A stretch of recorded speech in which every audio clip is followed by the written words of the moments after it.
So the next question here we have would be for Dimension 5 and Aduro. Ofer, this will probably be best for you. Assuming you have a smaller prototype of the hydrolytic system, how can you be confident that this system will scale to the size that is needed on a large vessel and maintain the same efficiency? Yeah. Can you hear me? Yeah. Yeah, good evening in Europe. Good morning in Vancouver, and thank you very much for having me. Actually, I'm quite excited. It is an important question. It's better than any activity that relate to technology development, and I recognize that there is a risk. I guess it's a part of the fun and the requirement. You go and ask for money because you have some embedded risk on one hand, and the beauty is that if you can mitigate it, it's moving on and you get to kind of enjoy the fruit of it. As for the question itself, the author select to kind of focus perhaps a little bit on the reactor design and may just put a little bit backwards the chemical reaction that we're doing in the past. So I'll try to answer it in two stages. There is a item related to the chemistry that we're doing, and then there is the reactor design. That's I don't know if the author wanted to kind of focus on both, but I think the proper answer would be on both. So let's start with the chemical reaction. So we've been working and monitoring the work in the lab for several years. We built over the years quite a good handle, grip on the models of what we're doing.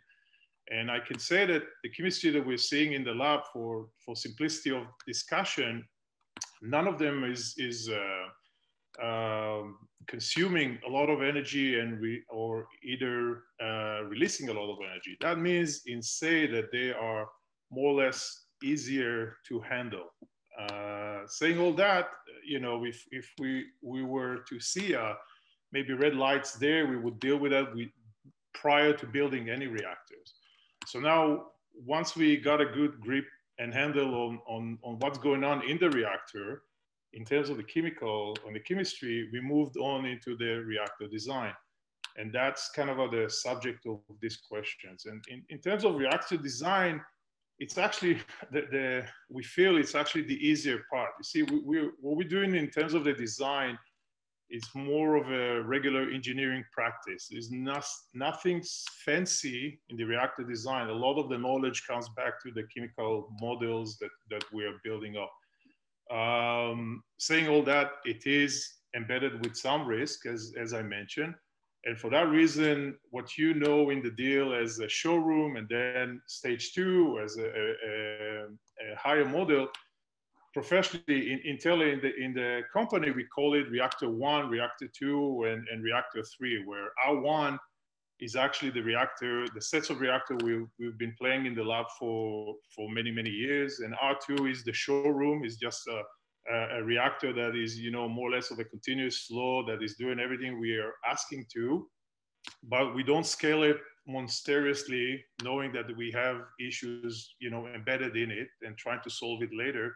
Where R3, which is the pilot, it's 20x, 30x of the current reactor system. So you see, our path is to grow with reactor size while mitigating the risk. So we try to, based on the information that we have, we're trying to assess how much money do we need, we're willing to risk in order to provide the proper, I'll say, reactor fit. So far, we haven't seen any red lights, and we think what we see so far and we assess it is more related to optimization rather than new chemistry that we haven't detected.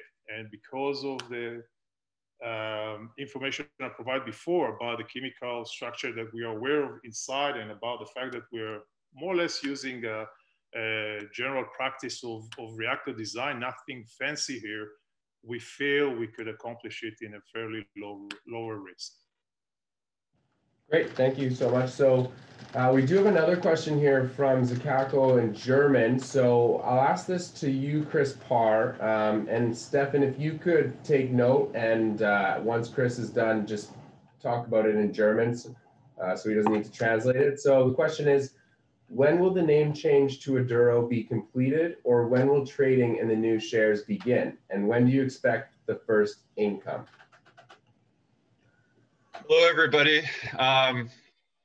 So what I can say, we don't know exactly when that date will be, but we're on the cusp of completing the audit and listing statement. So that gets sent to the exchange, and then we wait for the conditional approval from the exchange. So it really depends on how busy the exchange is and how quickly they come back and what types of things they come back with on their review. So it's, you know, I mean, it's hard to give any estimations, but, you know, think of a range between, you know, at the earliest mid-December to, you know, sometime in January. We'll have to just wait and see. Helmut, danke für deine Frage, und der Chris hat im Wesentlichen jetzt gerade gesagt, dass der Vertrag zwischen Aduro und Dimension 5 wurde unterzeichnet. Das heißt, es ist kein LOI mehr, sondern das ist wirklich ein definitiver Vertrag, und das ist genau das, was die Börse eigentlich sehen will. Und die haben diesen definitiven Vertrag jetzt zur Börse hingeschickt, und jetzt liegt es eben an der Börse, das zu durchsehen, also zu prüfen, diesen Vertrag. Und sobald die Börse das genehmigt hat und geprüft hat, wird die Aktie wieder für den Handel zugelassen. Der Chris denkt, dass es, ja, je nachdem wie die Börse zu tun hat, kann es dann schon auch noch bis Dezember bzw. bis Januar dauern.